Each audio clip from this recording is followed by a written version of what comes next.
Have you ever noticed how in some court cases people are fighting for many people property, while in others someone is staying up taken away in handcuff? कानून तो एक ही है, right?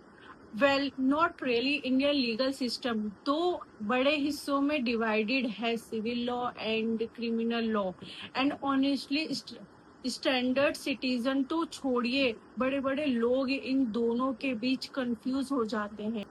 So hi guys, Ruksar here. Today we are breaking down exact difference between civil law and criminal law. उनका procedure क्या होता है और किस केस में क्या सजा मिलती है.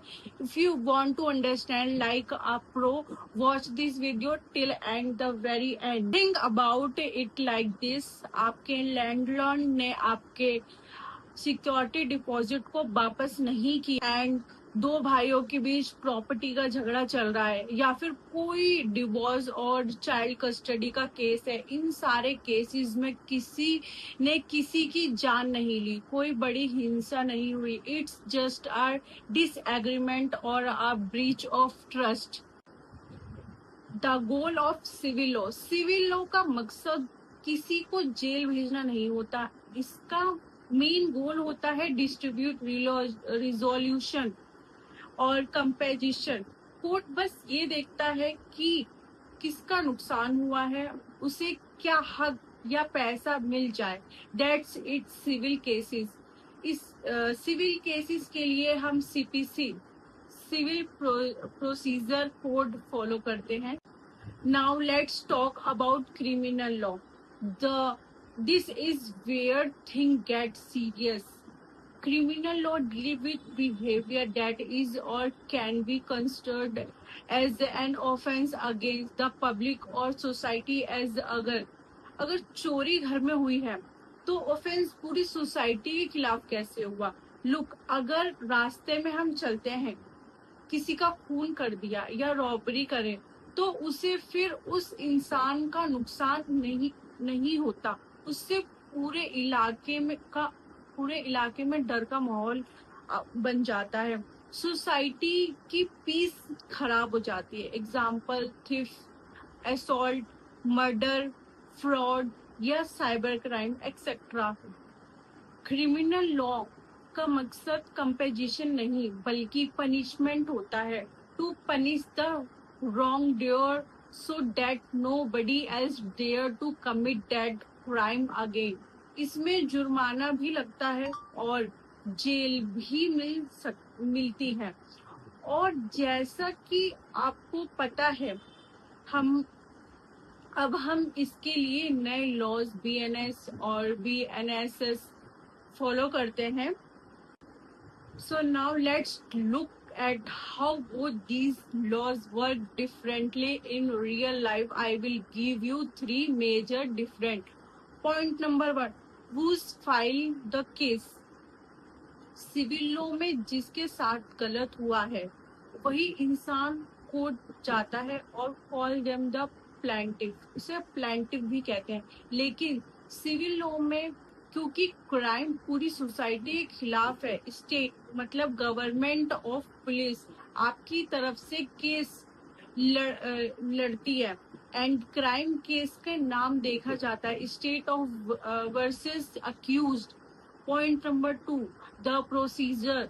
सिविल केस शुरू होता है और कोर्ट में डायरेक्टली एक पेटिशन या कंप्लेंट फाइल करते हैं. बट क्रिमिनल केसेस शुरू होता है पुलिस स्टेशन में एक एफआईआर दर्ज कराने या अरेस्ट से. एंड पॉइंट नंबर 3 एंड सबसे important, burden of proof. Civil case में कोर्ट देखता है प्रीपोंडेरेंस ऑफ प्रोबेबिलिटी. मतलब इसका कोर्ट ज्यादा मतलब सबूत जिसकी तरफ ज्यादा भारी है उसकी बात मान ली जाती है. लेकिन क्रिमिनल लॉ में ऐसी लापरवाही नहीं चलती है. The prosecution has to approve the crime beyond reasonable doubt. अगर 1% भी शक है तो अक्यूज को सजा नहीं दी जा सकती. तो चलिए let's do a quick test. देखते हैं आपको कितना समझ में आया है. इमेजिन आपने एक कार खरीदी और उसके ब्रेक्स खराब हो जाते हैं। आप कार डीलर के पास गए और आपने बोला मुझे कार रिप्लेस करनी है और कार डीलर ने मना कर दिया। तो इसके लिए अब क्या, इसके लिए आप कौन सा केस होगा, ये कौन से लॉ में आएगा? सिविल लॉ में आएगा, क्रिमिनल लॉ में आएगा? तो इसका जवाब आप कमेंट में बताइएगा। Okay, so yes, absolutely right, ये एक सिविल केस है, breach of contract customer court.